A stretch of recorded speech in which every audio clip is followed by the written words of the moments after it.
Hello मंत्री जी, कहीं का हालचाल बा?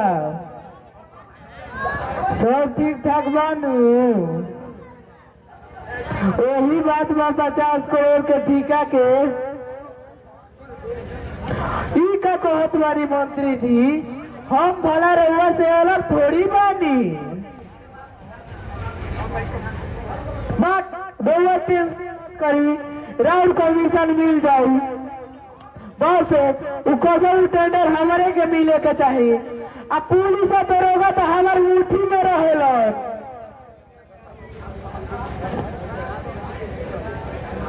प्रणाम सरकार। प्रणाम प्रणाम। और हमारे ये बताए कि क्या काम बाकी हमारे रात में याद करनी है। बैठो, इतना मत कुटाई, इतना मत कुटाई। हम रउआ के सब बात बताए, पहले एक दो पैक मारल जाओ, फिर ओकरा बात कुछ बात करे के होली मूड बनाई। ए बढ़िया रहो।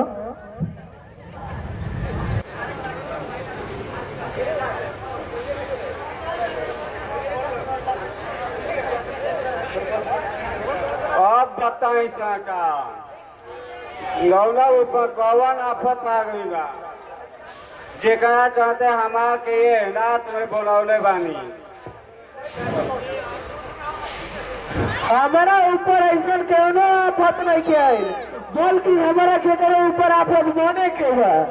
वो केकरा ऊपर सरकार? हमनी के बगल वाला गांव के तो जानते हो, कम और चला के जानते हो। जी सरकार, जरूर जानत बानी। क्या कोई काम बात का? तब तो ये जानत हो कम की ओकरा घर में एगो खूबसूरत कली बिया, ओ कली के हमारे पास ले आई। लेकिन सरकार वो तो गरीब बा। अब आखिर कुछ ना जौला जैसे बुझाए तो रोगा बाबू वैसे वो कली के हमारे पास पहुंचाई। ठीक बा सरकार। ठीक बा, प्रणाम प्रणाम।